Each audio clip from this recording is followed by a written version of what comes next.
That represents 860% increase over the allocated budget that was only detected some 5 months after the issue started. Really? 5 months? Oh my God. 5 months. Okay, so I was wondering how Anthropic's revenues were jumping so quickly, JT. Is this a bug or a feature?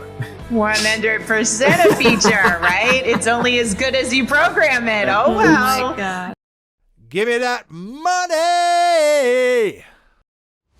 Hide your kids. Lock the doors. You're listening to HR's most dangerous podcast. Chad Sowash and Joel Cheeseman are here to punch the recruiting industry right where it hurts. Complete with breaking news, brash opinion, and loads of snark. Buckle up, boys and girls. It's time for the Chad and Cheese Podcast.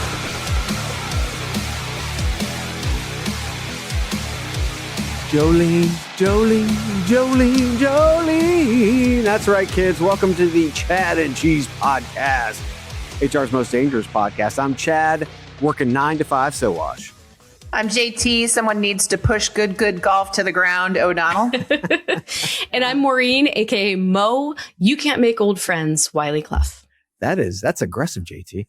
And on this week's show, Recruit is allegedly price fixing. Humanoid robots are kibutzing, and companies are deep sixing. Tips.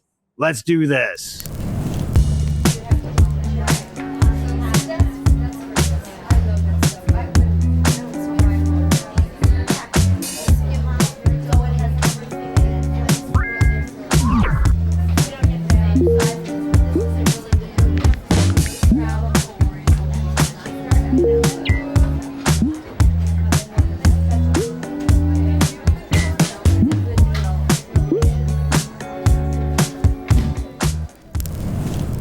I There love it is. chicken cock. I do. I love it. And we don't hear that enough, so I had to play it right as a transition. Lightens the mood. So, It does. Oh, and We gonna might need need it at the end of I this think one. we We're going to need do. a shot of it. gonna need a lighter mood. And let's just go ahead and we're just gonna do it. First and foremost, where are you guys at? Are you Mo? Are you back? Are you on I'm the back. island? I'm are back. you back I'm in back. Seattle? Okay. We're done. We're done with the island. No more Gilligan's Island.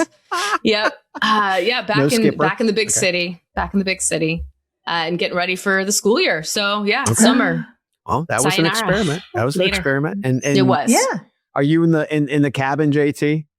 I am in the cabin, eking out what I can for golfing before the travel season hits and Oh yeah. reality sets in. But yeah, That's good. That's gonna hit us soon. Well, let's go ahead and You're in a bar.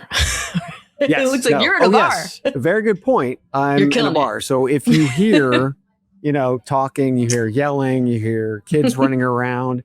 Yes, I'm in Europe, and that's I'm in a bar. So that's Good to where I'm be. at. It's all good. It's all good. Killing it. But let's go ahead. Let's jump into shout outs. And shout outs are brought to you by those lovely the Chad and Cheese t-shirts. They're soft, they're stylish, and they are free. All because those crazy kids over at Aaron App, the employee referral software for modern hiring teams. You are a modern hiring team, aren't you? Well, they knew you needed a cool and comfortable t-shirt, and you can get one for free. I said it free, but not unless you register at chadcheese.com/free and check out Aaron App at aaronapp.com. So Is it time for Here we go. shout-outs? you know it is. Mo, what you got? I can't not shout out Dolly Parton. I mean, Yeah. may she rest in peace. What an icon, a complete legend. I can't stop marveling at how the entire world seemed to stop for a moment. And despite all of our division, just mourn this one person. Like, if you can stop the world and make everyone grieve for you, you did a great job on this planet. And she made the world a better place. She actually, instead of becoming a billionaire or trillionaire, right? She probably couldn't have gotten to trillionaire, but instead of becoming a billionaire, Dolly Parton decided to give so much of her wealth away to ensure that kids could read. Yeah. What if we could inspire other billionaires to be that good-hearted? Wouldn't the world be a better place? Yes.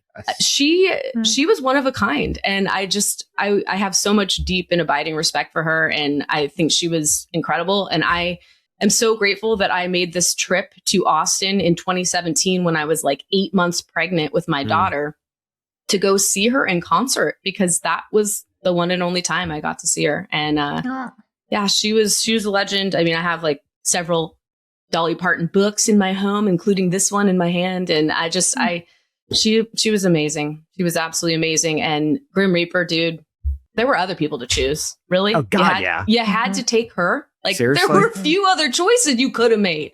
Yeah. Same age Yeah. bracket too. Come on, man. So anyway, shout out to Dolly. She was the freaking best. A national treasure, Truly. born A legend. in Tennessee, died in Tennessee. I mean, just an amazing woman. Yeah. So, R.I.P. to Dolly. I've got less. Well, maybe mine's a little bit more dystopian. Mine. Shall we play a game? So my shout out goes to the 2026 World Humanoid Robot Games in Beijing. So if you've been online this week and you haven't seen videos of robots running the 100-meter dash faster than Usain Bolt, or robot roundhouse kicking, another one, robots weightlifting, and tons of other sports like table tennis, high jump, soccer, relay racing. There were like literally 30 purely competitive events just around sports. Did you guys see this? Mm-mm. I saw the highlights. Crazy. Oh, okay. It looks like robots are in our algorithm. JT, Mo's gonna have to. I got Dolly all day. That's all I have. I was just like crying Dolly. Oh my gosh, everything. Tears and tears. Well, the total robots who participated were over 2,000, and that's a 311% increase over last year. 311%.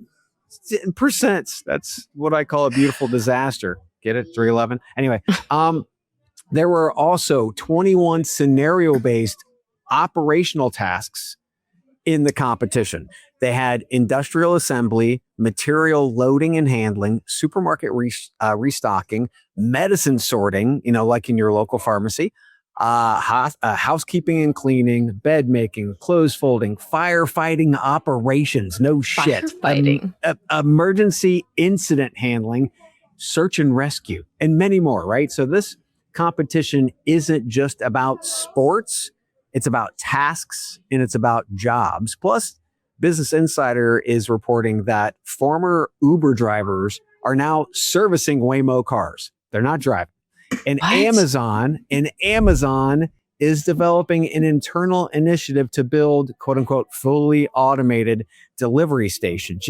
Robots for the last mile stuff like sorting, loading, and staging. So shout out to all those robots out there. We're going to be in utopia soon. We're not going to have to do anything. I don't like this. Oh my gosh. Do you remember the show BattleBots? It's probably still on. Yes. Where I people love make it. the home. It just makes that look so basic. Now, right? It does. It really Who does. watches that show anymore? Yeah. So it's fun because you see the 100-meter dash. Some of those robots were going so fast and they can't stop that they're going so fast. So they literally have like a wall, like it's a padded wall, and they all run into the padded wall.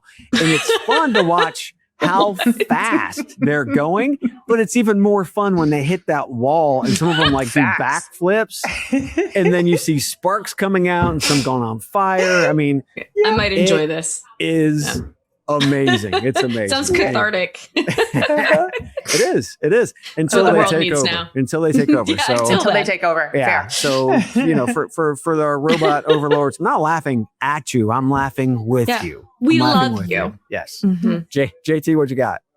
Over 80% of you watching right now, you watch over and over. We know you do, but you haven't liked and you haven't subscribed. Let's do that. Let's do that now. So mine's pretty dark. So I'm a golfer. Oh, And not another one. ironically, yeah, I just The trend. this year I got a new set of Callaway clubs. So Oh, nice. shame on Good Golf and Callaway. If you didn't see it this week, Good Golf is a bro brand. They started out in social media, started building out apparel and starting doing co-branding opportunities. They did one with Callaway, and this week one of the founding bros thought that the the advertisement. A great idea for an advertisement would be for him, a girl is checking out the new Callaway driver in his bag. He promptly walks over, pushes her to the ground, stands over her and says, "Don't touch my driver." It was quickly taken down, but damage is done. It's everywhere. Go check it out. What was more disturbing was Good Golf's awful initial reaction to what they had done. Like they had to backpedal later on. Yeah. Callaway's was like, we don't condone it. Also not very strong, but at least better than Good Golf's initial reaction. And now it's just blowing up from there. But I mean, you've seen it. It's disturbing. It is a disturbing video to watch. And it's just a shame, right? Like it makes me go, ugh, about my clubs and how it was reacted. It's like, I don't know, it was bad. And the runner-up to that is Target. Target's probably thanks, Good Golf, because we had a huge mess up this week. But Good Golf's worse than like Target's like, look over there. Yeah. Don't look, Target with their Halloween costume. Like, again, I don't know what's going on this week, but yikes, and shame on Good Golf. Who are these people in charge? How are these decisions getting made? How are they going from incubation to execution, greenlit? I do not understand. Is it just the yes? Like everybody's like, "Yo, that's a good idea," because he's running the show. I don't know. Do you know? It could clearly. Where was the voice of reason in the room to go? That might not fly. Exactly. Even if women were in the room, for example, at Good and Callaway, like they certainly were stampeded on, like not listened to whatsoever. It's just, it's disgusting. And the minimizing of it is what's really upsetting to me. For people to be like, oh, you're being too sensitive. No. Are you freaking kidding me? She's like pushed to the ground. Unreal. Well, unreal. The thing for me is, as a man in the room who plays golf, okay, I also played, football in high school, and I play physical sports. Golf is not a physical sport. The thing that really is pissing me off about this whole manosphere thing is they're trying to make everything testosterone. Everything is manly. And it's so much. And to me, this just shows that you're just a weak little asshole to be able to do something like that. But first and foremost, you're hip checking a woman in her back. In her back. Yeah. I mean, if she saw it coming, like elbowed you in your face and you got a bloody nose, that'd be more fucking funny than that was. But yeah, at the end of the day, I watching this shit as a dude, I was in the military. I taught freaking, mixed martial arts in the military. I mean, just all the little things that you just do. But that doesn't have to be who you are. You don't have to be this testosterone piece of shit like these guys are. Not when we now make up 28% of the golfing market, women, and growing, right? Yes. With plenty of purchasing power. That's a huge growth market for them. And I bet from Callaway standpoint, I mean, the good golf guys are probably, because they're a bro, they don't care about that. But Callaway, fucking Callaway does. Oh, hell yeah. Yeah. Callaway. Really bad I would kick good golf in the nuts and to the curb. Yep. And to the you and curb. me both. I love it. God, fucking idiots. Okay, let's cancel these losers. Where are we going, boys? Crazy travel sponsored by Shaker Recruitment Marketing. If you're looking to fuse AI into your tech stack, and who is not? I mean, everybody is. Everybody wants that what is ROI this AI thing? with AI. Everybody wants ROI with AI. You can go to shaker.com because they have 75 years in the business, even before AI was AI, or at least we know it today. They were in business. So check them out, shaker.com. Seriously, there's so much fucking noise that's out there today with all of this technology, inner space, and all the different spaces.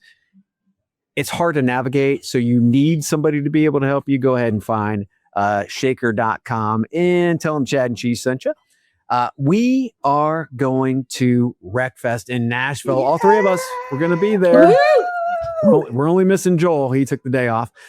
This is happening September 23rd and 24th. Joel and I are going to be emceeing the Disrupt stage on day one. You're both going to be on the Innovate stage, right? Yeah. Innovate. Oh, yeah, baby. Day one. So stop by. And if you haven't got your tickets, go get your damn tickets. I don't know what you're waiting for.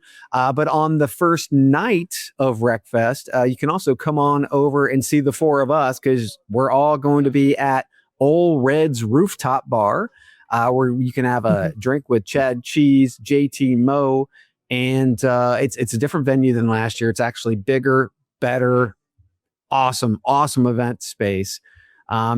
then I'm going to be. Are you guys going to do anything in Nashville? Anything fun? Do a little sightseeing? There's nothing to do there. They don't have good music or cool bars. No good food. Okay, the people watching alone. I mean, come on. If you have not, and it doesn't sound like you have, you should try to get into the Nash Trash bus tour. It is fucking hilarious. You've got these two older ladies with hair to Jesus, and you go on this pink bus, and they're comedians, and they take you on a tour in the bus, and they tell you about all the places, and they have all the little funny bits and whatnot. It is fucking amazing. Nash Trash. You two should definitely be on it. We should have a Chad and Cheese bus tour next year. You know Let's what? do it. We could do. Wouldn't we could try to do Nash Trash because And the bicycle tours, the pedal bikes. We could do a pedal bike. Yeah, no, I do like that. We got options. Too Little many bar crawl with the pedal bikes. Too many options. After that, I'm heading to Cabo. I'm the best man over for Chris Long and the lovely Marin Hogan. They're going to tie the knot. I'm so excited. Julie and I's first time to Cabo, so we're pretty excited. Have you guys been to Cabo? Yes, I love it. Haven't. You? Sick. Okay. Anything you want to tell me? Anything I should do, should not do? I mean, eat everything in sight. That's what you should do. That's what you should do. Well, since I can't get good Mexican in Portugal, I am definitely going to do that. Then on October, wait a minute, as you were, right after that, I almost forgot about that. You can't forget about Collaboration X. Shit, that's in the Omni in Dallas, September 29th through the 1st. I'm going to be there actually as a judge for Shark Tank, doing some other kind of hosting duties. So that should be a blast. First time at an SIA event. Can't wait. Then on October 6th, we have the E-Recruitment Congress coming up in Amsterdam at the Muziekgebouw, which is fucking amazing. Where Leven and the House of HR crew will actually have, listen to this, kids, humanoid robots working the show. I shit you not. They're going, yes, I shit you not. Leven. It's going to be a blast. It's going to be a blast. Mo's like, I don't know if I can handle it. I don't know. Anyway, I love this show. This is like our 4th year of going. And then last but never least, Workday's Frontline Hiring Event. This is the first time and only time I'm going to Vegas this year. It's on October 12th. Wow. I'm only doing this for Paradox. I'm only doing this for Workday. I hate going to Vegas, but we're doing it this year. Falling on the sword. For any of these events, go ahead and go to chadcheese.com/events. That's chadcheese.com/events and get your tickets. What are you waiting for? And one quick mention, if you haven't registered to play fantasy football with the Chad and Cheese, powered by our friends at Factory Fix, head over to chadcheese.net/fantasy-football. There's only 10 teams open, so register now, cross your fingers, and let's begin. I love NFL football. I know, JT, you want to play, right? Sure. I'll definitely do it. Okay. You want in, we'll get you. You want in. I love random picking. I told you this story in high school. I love random picking. No, true story. In high school, this guy was running a fantasy football where you just had to pick the winning team every week, right? And he wanted more money. So he comes over and he says, do you want in? Like, it's X dollars. And I'm like, what do you got to do? And he's like, well, you got to pick who wins. And I'm like, great. I sat down. I go, what color are their shirts? What color are their shirts? What color are their shirts? And I picked the entire thing by colors of shirts and won. He was so pissed at me. He gave me the money, would never let me play again. Guess what? You're in. You are in because that's exactly what I want to see this year. I love that. That's about as accurate as you know in the stats. You know what I mean? Know what? It is what it is, right? Not to mention you can always use AI. A win is a win, man. A win is a win. Is a win. Topics! That's right. This is what we're calling our AI block, kids. Imagine that, talking about AI on the Chad and Cheese podcast. Weird. A report from Gallup and Bentley University says, quote, Americans' familiarity with AI has grown over the past 2 years. Today, 70% say they are somewhat or extremely knowledgeable about AI, but highlights from Business and Society reports say they don't trust businesses to use AI responsibly. Go figure. Weird. Nearly 80%. Listen to this. Nearly 80% in that 18 to 29 age range, they don't trust businesses with AI. 70% from 30 to 59. 30 to 59, they don't trust businesses. And 75% for those over 60s. On the employee experience side, Jim Harder from Gallup writes, organizations are investing heavily in AI adoption to improve employee productivity and efficiency, but Gallup's latest findings suggest that access alone does not improve or weaken the employee experience. It's totally flatlined. And last but not least, news that Twin One AI has emerged from stealth with 20 million in seed funding. 20 million emerging from stealth. Probably because they have AI in their title. Anyway, it's AI powered digital twins. It's a platform for professional knowledge workers. Twin One is developing digital AI twins designed to represent an individual's professional knowledge, judgment, and context. I mean, what could go wrong, right, JT? JT, what could go wrong with that? Yeah, a little scary. Look, I mean, we know this is coming, and we all, in our little private WhatsApp chat, we're always talking about like guardrails. We need more guardrails, more checking in on what's being done here. I mean, yes. But then we know what's about to happen, right? Like the bad actors are going to come out and it's going to crash and burn and be super public. And it's unfortunate, but it's going to take some pretty bad crashing and burning, for us to everyone to start to pay attention. We got lawsuits coming out left and right in our space, but it still doesn't seem to be enough to make people take notice. So my question to all of you is like, what's it going to be? Like, how bad is it going to have to be that that moment that makes everybody go, okay, I guess we should pay attention now. I don't know. Pretty scary. Yeah. I think Zuckerberg and Meta just got hit. Literally, I saw on the feed right before, it was like $16 billion. Billion.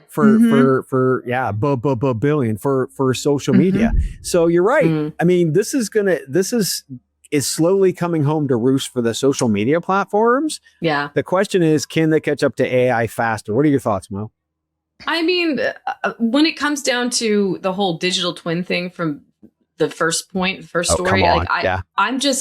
I'm so blown away by it because like we all see what they're doing, right? And I would say over my dead body, but I think that that's kind of what they want. It's like they want us to train all these machines and then push us out of the way. And it's just it's utterly terrifying though, and we all see it coming. But with regard to the concept of like when is enough, I don't know, Expedia just did layoffs and they laid off like SVPs and VPs. And I'm like, maybe once it starts inching towards the top and AI displacement, right? Like maybe once the executives start to get a little heat under the collar about like their potential replacement, maybe that's when suddenly there will be a shift away from an AI first policy. That might be what it takes, right? When the people at the top start feeling it.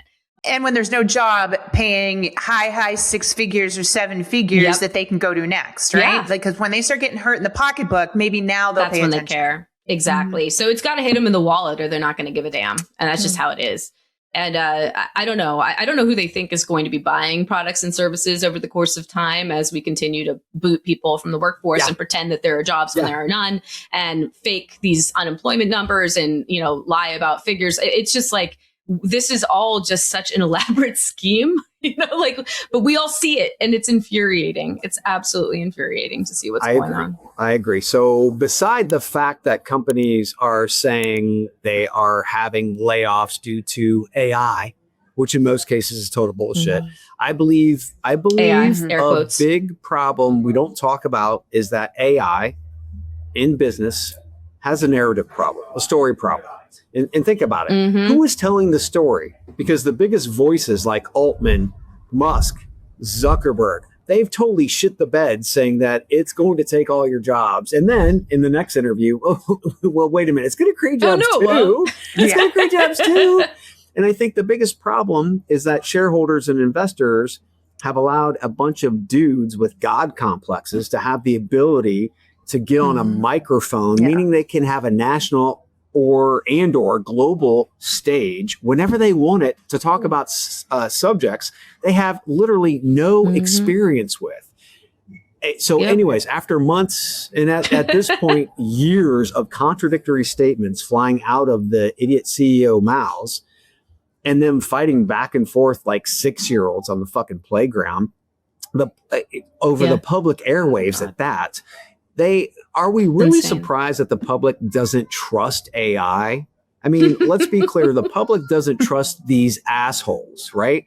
They know they're the ones running the AI company. So AI doesn't just have a narrative and story problem. No, it's a delivery mechanism. It's a problem. A bunch of inept storytellers are at the helm of these companies. And at this point, Altman, Musk, and Zuckerberg are just overpaid versions of Mo, Larry, and Curly. Then, last but not least, you start seeing companies pop up that say, no recruiters needed. We're your AI sales force. Or the Twin One story where they are developing digital AI twins designed to, quote unquote, represent an individual's professional knowledge, judgment, and working context. I mean, can you imagine why? Let's see how that goes. Why are employees discouraged? Why are they disengaged? Right. I mean, would you be engaged if you thought that they were trying to actively replace you? Well, I mean, seriously. Yeah, but also, I mean, so you know how we talk about art imitating life? We have so many movies that have shown you what goes horribly wrong when the bots take over, right? Right? I mean, how many times are you going to use it? Shall we play a game on here? So the point there is that I just think more people are catching up to what AI is. Yeah. I mean, still a year ago, I would say less than half the population even understood it. So did they care? No. But now that, again, as it gets more mainstream, more people understand what it does, it's very easy to associate it with the art that we've seen, which is this could go horribly, terribly wrong. Yeah. And now there's stories to back it up. Exactly. You know, the leaks and things like this stuff's, the bad stuff's been going on. It's just, it didn't make sense to people. Now it does. Right. So. It was almost like the sci-fi stuff was working against us initially because it sounded so far-fetched. But now that we have real world applications and horror stories emerging, people are starting to, I agree, wake up to the fact that it is in fact occurring. Yeah. Good times. Good times. Robots? You think a robot can replace me? We'll be right back. So you posted a new job ad. Now you can sit back and wait for the applications to roll in, right? That's why we built JobPixel. Imagine showing candidates why your company is great with real people, real stories, and real culture. With JobPixel, it's not just another job ad. It's an invitation to something much bigger. Video gives you a 3 times better response rate. So instead of chasing after candidates, they'll be coming to you. And with a 34% boost in conversions, candidates aren't just looking, they're applying. And if you're worried about people clicking away, don't be. Our videos reduce bounce rates by 25%. That means they're watching, they're engaged, and they're interested. 282% more engagement. Yeah, you're going to need a bigger inbox. Finding the right candidate is tough, but with JobPixel, it doesn't have to be. Show your company's authentic story, and the candidates will follow. Let's make recruiting fun again, because honestly, it could use some help. Do you want to see how JobPixel can save you time and money while achieving your KPIs? Schedule a demo today.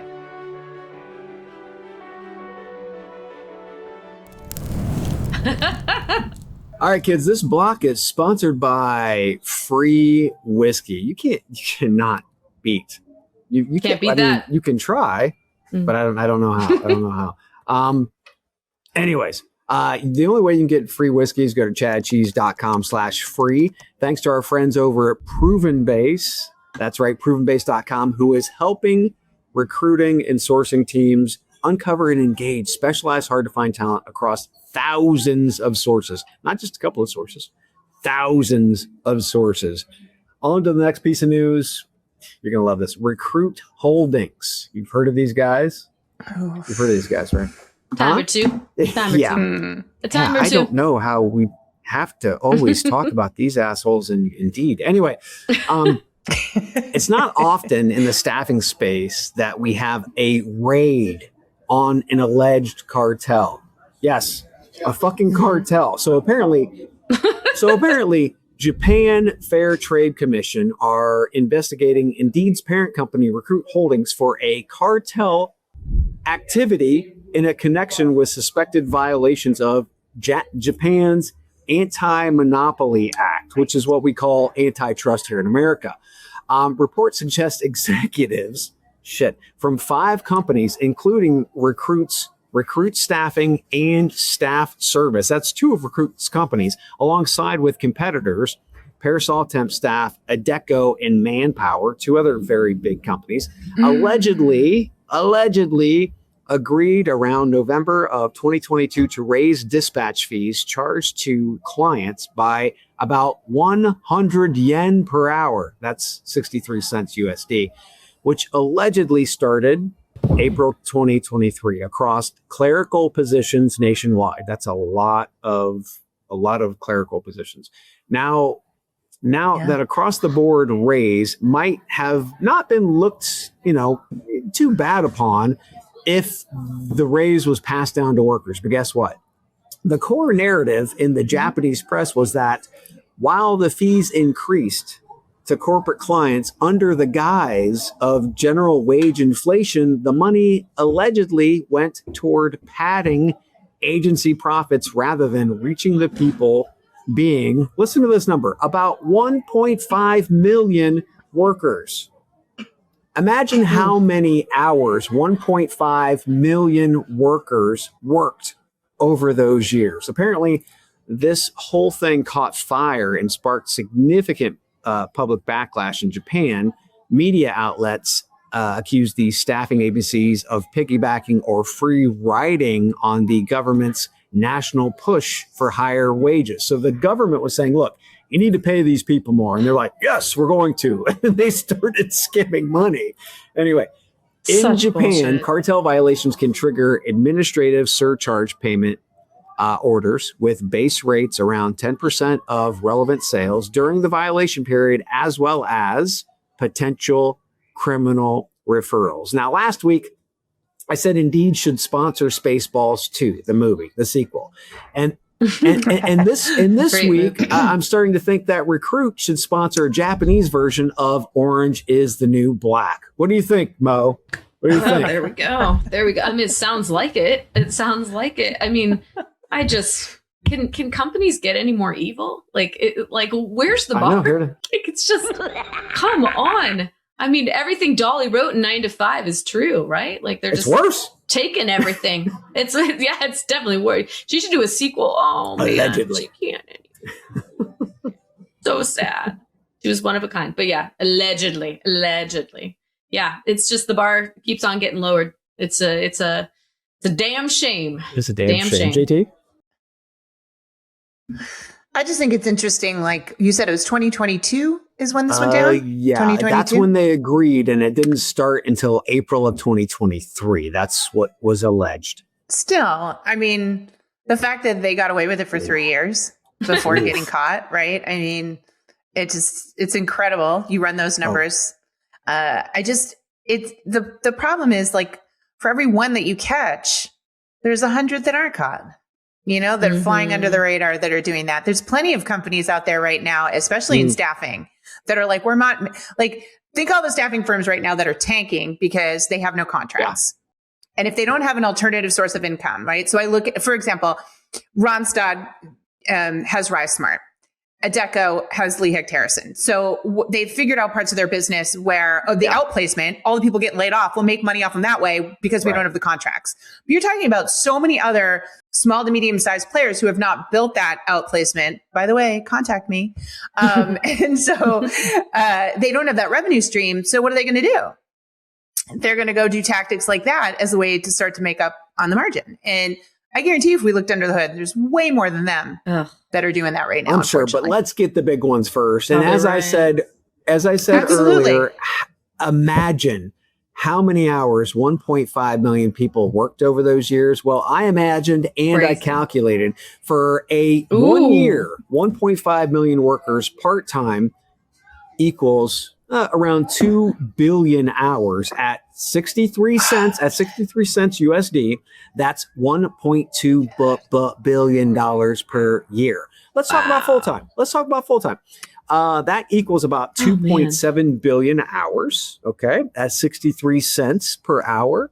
That's about $1.7 billion USD. So just let that sink in. 1 year and a group of 5 staffing agencies, Recruit being the largest in Japan, are basically skimming billions off the top, allegedly. And I got to say, last but not least, huge thanks to Julie, my wife, the job board Dr. Sowash, for digging in and performing the forensic work on this.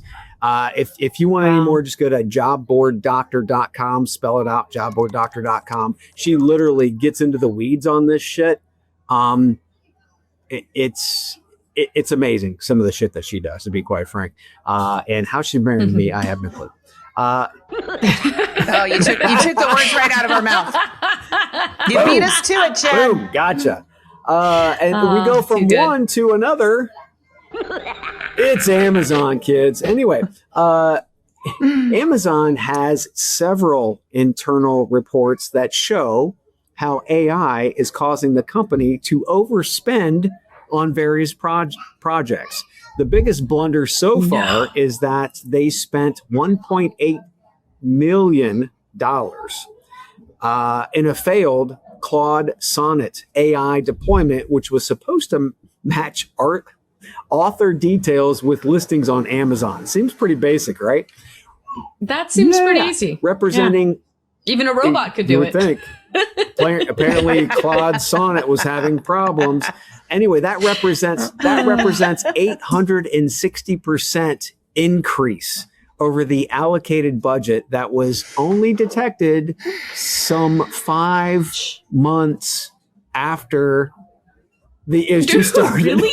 5 months? Oh my God. 5 months. Okay, so I was wondering how Anthropic's revenues were jumping so quickly, JT. Is this a bug or a feature? It's a very good question.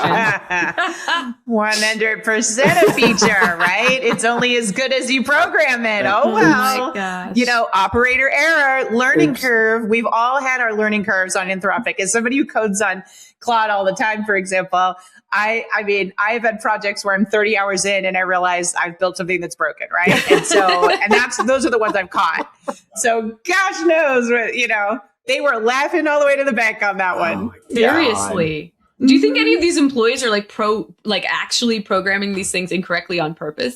I wonder, because it's like, hey, they think they're trying to replace them, maybe they're just like, hey, let me go ahead and send it down this rabbit hole that I know is not going to actually work and cost my company a shitload of money. I don't know, maybe. And be like, the AI is not good. Is that what's happening? I don't know. Or is the tech that bad? Not sure. But yeah, it could be a feature. Like, let's get people hooked on this shit, even if it doesn't work. Make all the money, laugh all the way to the bank. Well, I mean... First off, escalated quickly. You have to remember that these companies, and I blame these companies first off, because they played the whole token maxing game. And they're like, we can do this so quickly and we can find better ways so much quicker and so on and so forth. And instead of actually doing the hard work of sitting down with their staff and looking at different ways they could prospectively restructure processes and jobs and tasks and all of these things, right? They didn't do that. They're like, let's just feed it all into AI. We're going to max out our tokens. And the next thing you know, they're like, oh shit, that's a lot of money. Oh shit. Oh shit, that's a lot of money, right? Yep. The Wild Wild West. I mean, the Wild Wild West is what they asked for, and that's what they got. That's exactly what they got. Yeah. But I mean, this feels like token maxing due to slacking. Like people weren't even paying attention. And I can't imagine that an employee would, or a team of employees would allow a budget to go over $1.8 million. I could be wrong. Somebody could have left. They could have actually set the project up, said, fuck off, Amazon. They could have hit the door, right? Be kind of legendary. Hit the door. And the next thing you know, $1.8 million. But to be fair, Not a lot to That's them. reportedly well, it's not the only Amazon project that's blown through its budget. Yeah, But still, let's put this into perspective. Like you're talking about, Mo, Amazon's latest quarterly revenue sits at more than $181 billion, meaning 1.8 million is only Drop of the 0.1%. So is this something they're that just they're going to betting. give a shit about? Placing Yeah, bets. I mean, it's going to be. They going to write it off on tax? I mean, I don't know how this shit works. That's more money than I'm going to fuck around with, right? Right. Well, we all thought we had to be good stewards at our corporate jobs and dot our I's and cross our T's and all that stuff. And it turns out you could just go below 1.8 million. I mean, who knows? Maybe those people are gone. But I doubt it if it took 5 months to uncover this blunder, right? It's just, wow. Yep. Yeah. We'll be right back. At Shaker Recruitment Marketing, our comprehensive services include branding, talent attraction, MarTech, and analytics, empowering you to achieve your recruitment marketing goals. We believe in doing things the right way, delivering the right message through the right activation, achieving the right conversion.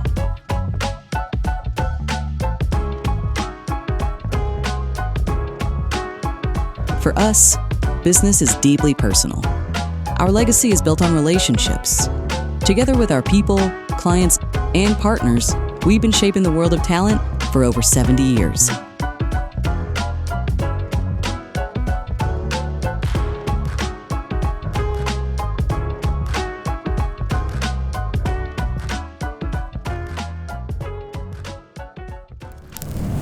All right. This is blown by, kids. This is blown by. I love this. This is about something we talk about on the show every now and again, tips. So the BBC put out an article this week called "What You See Is What You Pay." Why some U.S. restaurants are banning tips. That's right. U.S.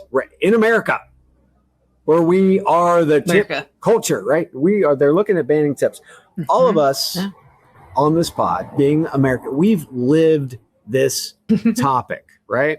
And we've talked about tips on this show several times, but never companies banning tips in the U.S., where tips are embedded in our culture. The story cites that across the U.S., a growing number of restaurants are banning tips altogether, raising menu prices to pay staff fixed hourly wages up to $40 an hour. Proponents argue it eliminates income inequality, which I appreciate, and wage bias. Also get that by convincing customers to accept higher menu prices is a little bit harder. Now, one of these companies has been doing this for about 5 years, just right after COVID. So it's obviously working for them. Rachel Miller, chef and owner of Nightshade Noodle Bar. I like the name of that. Nightshade Noodle Bar. In the town of Lynn, Massachusetts. You should check them out, JT. Says the people breaking their backs and minds in the kitchen were taking home a fraction of what servers made on tips. From the same hours, our prices are higher than comparable restaurants because they carry the full cost of paying people properly. So could the American tipping culture finally be facing its break point? Bo, what do you think? I mean, I've always been annoyed by the fact that they have, as an institution, I mean, all the institutions are pushing the responsibilities onto the average everyday person. And so I've always found it annoying that companies, restaurants specifically, would ask the patrons of the restaurants to actually go and make up for the difference in pay that they should be paying their employees and giving them health insurance and all that stuff. And I've seen in Seattle, where I live, like a lot of restaurants that are actually coming to the table with this. Like, we give our restaurant workers health insurance, and we give them medical, all that stuff. We give them fair pay, et cetera. And they add in that tip automatically. And I always am happy to see it. I think that a lot of people, they don't think about that when they're going up to pay at the register. They don't think about what they would have put in as a tip. And so it's it's a leap. Like, why is this so expensive? Well, it's expensive because of XYZ. But I think you can like untrain that out of people. And I think that is something that I would love to see more of. I love that article because it highlighted this woman who said, I really don't like the people who are expected to make up the difference for these people's paychecks, that these patrons are going to be able to make these like sort of biased gut check deals a part of these, right? Because, maybe you don't like the person who served you because of some like really horrible reason, right? Yeah. Like people are biased and still awful. Did their job. So there's discriminate. Exactly. They still did their job exactly the same way, but people reward others differently. And so you're leaving it up to a very biased populace to make someone's paycheck. And I don't like that at all. So I'm all about increasing equity and in that regard. So I really do like that. But I don't know, the tipping culture has gotten a little bit out of hand in the United States for sure as well. When it comes to like, well, how much are you supposed to tip? Like sometimes you come up and it's like 20, 25, 30 as the options. And you're like, I don't want to be the cheap a-hole who like does 20, but 20 is like supposed to be for it's shaming. They just handed me something, shaming. It's like,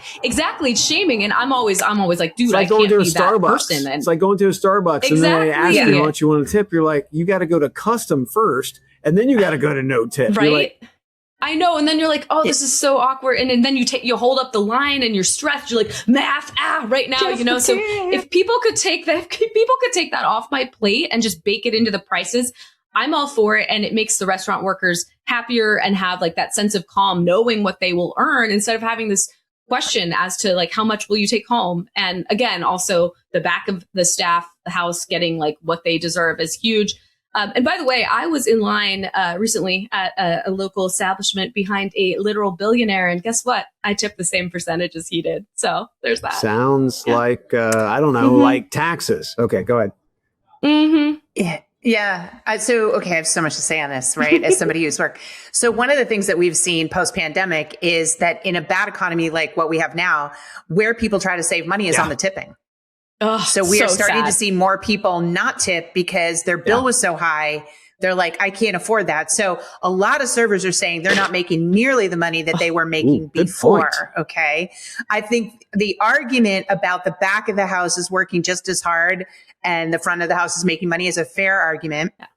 I know of one place that I frequent where it is a flat 25% that is automatically put on and you are made aware of it. You do not tip. And what they get is the best of the best in servers because all the servers know that the more they can upsell and the better job they can do, the bigger the bill, 25% on a bigger bill, right? So that mentality's there and everyone's happy in that environment, right? Everyone knows they're getting tipped well, they're getting great service and they get the best of the best. So I think that model is very interesting, but I want to tell you something and I'm mad that I don't remember the town it's in. It went viral. A bunch of servers told me about this. The automatic thing you were talking about, right? Like it used to be 15, 20, 25. Now a lot of us see 20, 25, 30. Yeah. There was a bar where majority of it's drinks. They knew people weren't looking at it and they looked at the trend and everybody was hitting the first one to give the lowest tip. Oh, do you know what they did? They went 100%, 50, 25. That's and awesome. All the drunk people were hitting the low one and getting 100%. And they blew up and people don't know any better. By then they're gone. You can't go back and ask for your tip money back. And that's how they fix that problem. So, I mean, that's when they're getting inventive hilarious. When stuff happens like this. So yeah, tip culture is getting a little crazy in the US, but I think there's got to be a better way to handle this. And, we'll see. Yeah, I'm seeing the same thing happening in parts of London. And it really pissed me off because I go to a brunch place and not a cheap brunch place in and around Regency Square and Regency Park.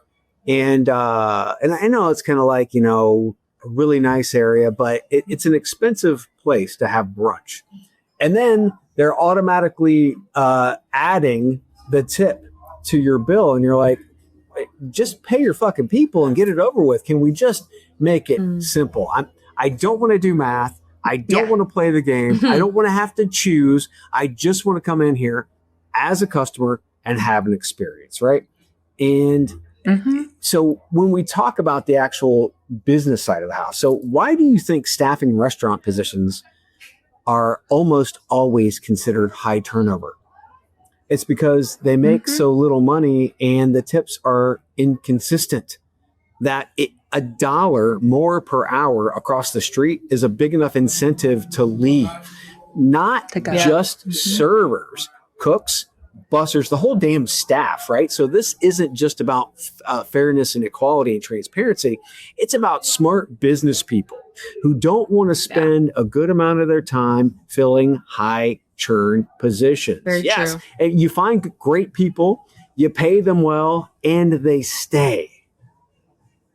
What a concept. Can we just do that? Can we just do that? You know what else we can do? And you're going to love this. Oh yeah, it's a dad here we joke. go. Oh, no. Okay, so why did the restaurant ban tipping? Why did the restaurant ban tipping? Got nothing. I don't know. Because it only made sense. Oh, there we go. Jolene, I was like something about a cow. I don't know. Jolene, JT, Mo, that's another one in the can, and we out. We out. We out. Thank you for listening to, what's it called? A podcast. The Chad. The Cheese. Brilliant. They talk about recruiting. They talk about technology. But most of all, they talk about nothing. Just a lot of shout-outs of people you don't even know. And yet you're listening. It's incredible. And not one word about cheese. Not one. Cheddar. Blue. Nacho. Pepper Jack. Swiss. So many cheeses and not one word. So weird. Anywho, be sure to subscribe today on iTunes, Spotify, Google Play, or wherever you listen to your podcasts. That way you won't miss an episode. And while you're at it, visit www.chadcheese.com. Just don't expect to find any recipes for grilled cheese. It's so weird. We out!